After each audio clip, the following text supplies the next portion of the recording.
Hello everyone, this is your 12th chapter Save the Children.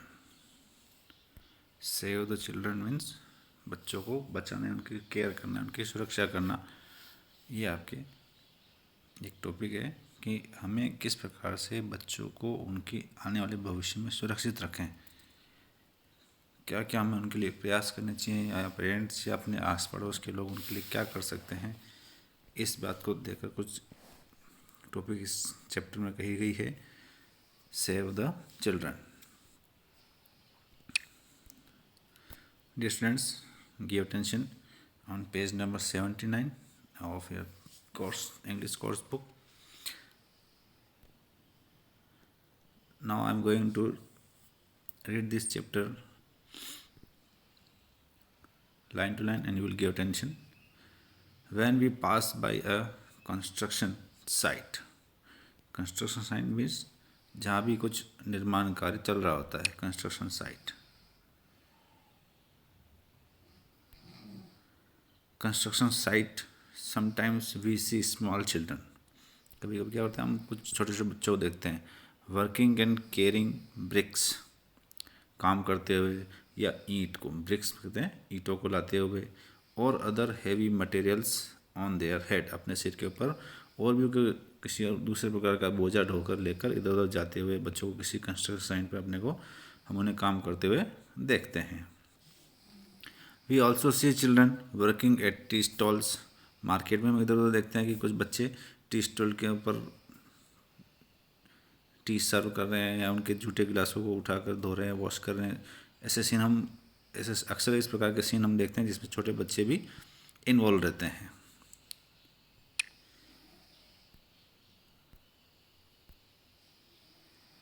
Have you ever imagine your self doing the same thing.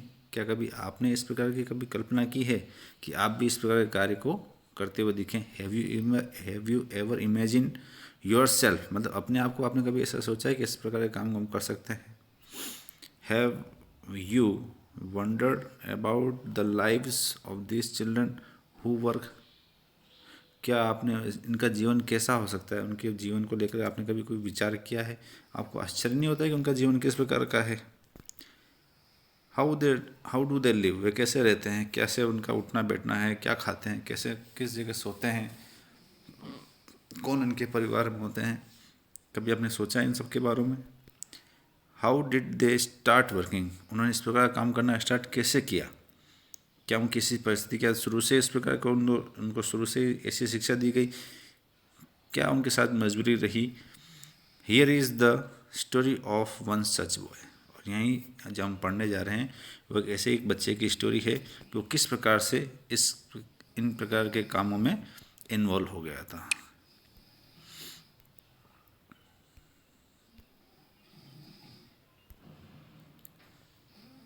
Jay was traveling to Mumbai. Jay is a character, a boy.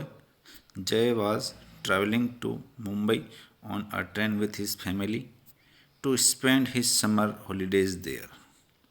आप भी अपने summer holidays को कहीं ना कहीं किसी न किसी की जगह, नानी की या मामा की, या कहीं विजिट करने अदर अदर प्लेसेस पे जाकर उनको विजिट करते हो, एंजॉय करते हो। Here was very excited about it. He was very excited about it. He यहाँ पर वर्ड आया है जय के लिए। तो he was very excited about it, it means he was going to spend holidays in Mumbai, so he was very excited. He made lots of plans of what he was going to do in his break. उसने अपने दिमाग में कई सारे plan बना लिए कि कैसे कैसे क्या क्या दिन, किस किस दिन को कहाँ कैसे उस चीज़ को एंजॉय करेगा। He was dreaming of sleeping and walking up late. He was dreaming, सपने में देख रहा था, ऑफ स्लीपिंग, लेटा हुआ भी है, and waking up late. He thought about the good treats that his grandmother was going to prepare for him. वो अच्छे अच्छे ट्रीट्स, कौन कौन सी ट्रीट को लेगा, कहाँ कहाँ जाएगा, क्या क्या करेगा, उसके बारे में सोच रहा था। He thought about the good treats that his grandmother was going to prepare for him, जो उसकी दादी माँ उसके लिए तैयार कर रही थी या करने जा रही थी, उसके बारे में वो सोच रहा था। At night, when his parents were fast asleep on their berth, train की जो बर्थ होती है उसके पेरेंट्स सो रहे थे. He heard a whisper. Whisper means फुसफुसाहट कानों में, जो नियर हिज लोअर बर्थ. तो उसने अपने नीचे वाली बर्थ के पास में ही किसी प्रकार के विस्पर फुसफुसाहट की आवाज़ उसने सुनी. Jay flashed his small torch to see what was happening. क्या हो रहा था उसको देखने के लिए जय ने अपनी टॉर्च को चलाया. He suddenly saw a little boy trying to sleep on the floor in the small space between two berths. तो उसने देखा कि एक छोटा बच्चा सोने के लिए प्रयास कर रहा था. Trying to sleep on the floor, फर्श के ऊपर. इन द स्मॉल स्पेस, जो भी छोटी सी जगह मिल रही थी उसको, between two birds. The boy looked scared and hungry. डरा हुआ भी, स्केयर्ड मीन्स डरा हुआ, एंड भूखा भी दिख रहा था. जय offered him a biscuit and they started talking. जय ने, अपन क्या करते हैं किसी दोस्त से या किसी अनजान से बात करने के लिए क्या करेंगे, ये भी छोटी मोटी कोई चीज़ अपने पास होती है तो हम उसको शेयर करते हैं और उसके बाद अपनी दोस्ती स्टार्ट हो जाती है, हम बातचीत स्टार्ट कर देते हैं. Jay asked, what is your name, how old are you, why are you sleeping on the floor. Jay ने उससे बहुत सारे क्वेश्चन किए.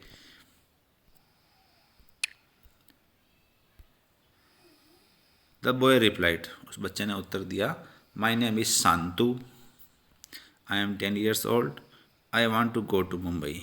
मैं मुंबई जाना चाहता हूँ. But where are your parents, asked Jay. फिर भी जय ने उससे क्वेश्चन कर लिया, तो मुंबई जा रहा है, अकेला है, तो तुम्हारे माता पिता कहाँ हैं. Where are your parents, asked Jay. Jay ने पूछ ही लिया.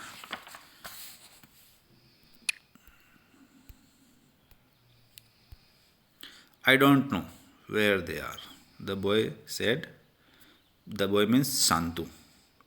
I don't remember them. मुझे तो वो याद भी नहीं है कैसे हैं, वो कहाँ हैं.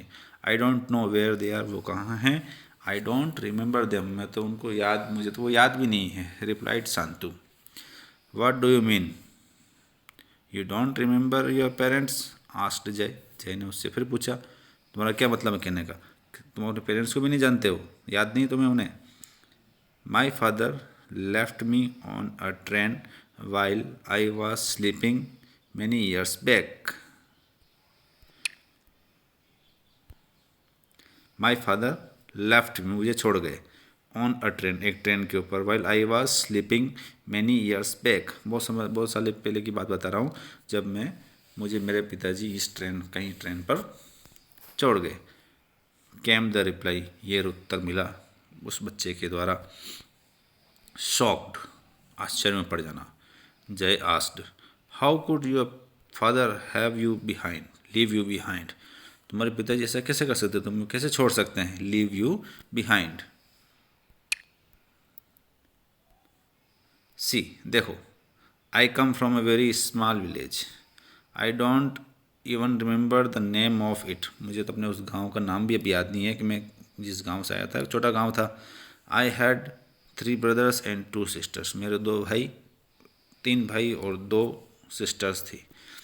वी वर वेरी पुअर, हम बहुत गरीब हैं. And did not have enough to eat, और हमारे पास इतना पर्याप्त खाने के लिए नहीं है कि सभी को रोज़ पूरा पूरा खाना मिल जाए. One day my father told me that we are going to the big city to find a job. एक दिन मुझे याद आया कि मेरे पिताजी ने मुझसे कहा था that we are going to a big city to find a job to bring back some money, ताकि हम कुछ पैसा कमा कर ला सकें. I was very excited because that was my first train ride, क्योंकि मेरी पहली ट्रेन यात्रा थी, तो मैं बड़ा एक्साइटेड हुआ. एक्साइटेड मीन्स उत्तेजित होना, या किसी नई चीज़ को मिलने की अपने मन में जो लालसा आती है या जो मन में इच्छा होती है, वो एक्साइटेड होना. When we left my mother hugged me, hugged means गले लगाना, and was crying very hard, बहुत ज़ोर से रो रही थी. जब हम ट्रेन पे या बिग बड़े शहर में जाने के लिए तैयार हुए थे। My mother hugged me and was crying very hard. Then my father and I sat on a train, हम एक ट्रेन में रवाना हो गए। When I woke up in the morning, set बैठ गए थे। When I woke up in the morning, I was all alone. जब मैं दूसरी सुबह जब जागा तो मैंने अपने आप को अकेला पाया। I was all alone. I could not find my father. मुझे अपने पिताजी कहीं नहीं मिले। Jay was taken aback. What? How could your father leave you like that. पुनः एक बार फिर उस बात को दोहराता है कि ऐसे कैसे हो सकता है, तुम्हारे पिताजी तुम्हें ऐसे कैसे छोड़ सकते हैं। व्हाट डिड यू डू, तुमने ऐसा क्या किया था जो तुम्हारे पिताजी ने तुम्हें छोड़ दिया था। I got off the train and started looking for my father at the station. What do you do, फिर तुमने क्या किया। व्हाट डिड यू डू, फिर तुमने क्या किया। ऐसा भी हो सकता है। I got off the train में ट्रेन से उतरा, गॉट ऑफ में उतरना। And started looking for my father at the station, फिर मैंने अपने पिताजी की तलाश की। नाइट केम, ढूंढते ढूंढते रात हो गई। And I still could not find him, फिर भी मैं उन्हें नहीं ढूंढ पाया।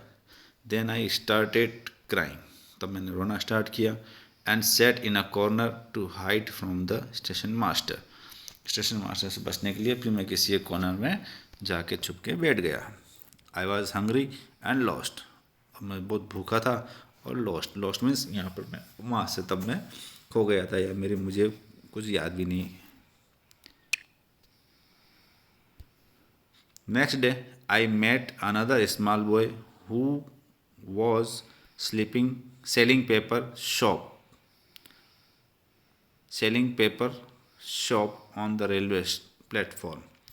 सेट शांत, और शांतु ने कहा कि अगली सुबह मुझे एक दूसरा बच्चा मिला। I met another small boy who was selling paper shop on the railway station, वो पेपर शॉप को सेलिंग कर रहा था रेलवे स्टेशन प्लेटफॉर्म के ऊपर। शांतु ने ऐसा कहा। विद अ लिटिल साय, एक लंबी सी छोटी सी आह लेते हुए शांतु ने अपनी बात को कंटिन्यू रखा। His name was Dhruv. He found me and took me to a place where there were many children like me. वो मुझे मिल गया था और मैं उसके साथ चला गया, तो वो मुझे ऐसी जगह ले गया था जहाँ पर मेरे जैसे कई बच्चे थे। Some of them had got lost, कुछ तो खोए हुए थे। Some ran away from their families, कुछ अपने परिवार से भाग के आए हुए थे। And some were left behind by their families, और कुछ अपने परिवार के द्वारा छोड़ दिए गए थे। ऐसे बच्चे के ग्रुप था, उसमें मुझे भी वहाँ पर ले गया Dhruv. Why would a family do that to their own child, asked Jay ने पूछ ही लिया कि अपना परिवार ऐसे कैसे कर सकता है कि वो अपने बच्चों को इस प्रकार से कैसे छोड़ सकता है।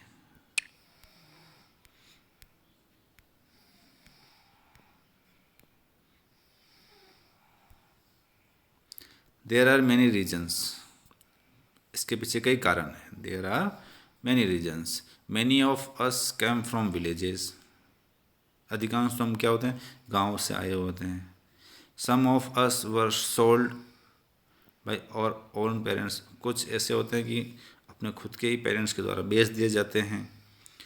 Who didn't have the money to look after a big family, जिनके पास अपने बड़े जैसे परिवार को पालन पोषण करने के लिए पैसा नहीं होता है, तो वो क्या करते हैं, अपने बच्चों को किसी न किसी को बेच देते हैं।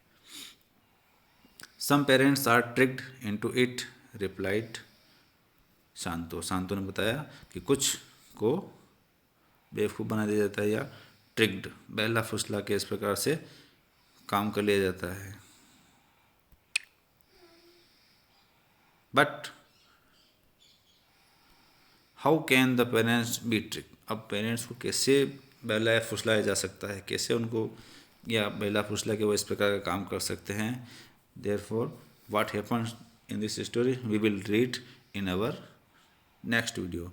So dear students, you will write down hard words and listen this listen this video carefully and try to understand the whole paragraphs.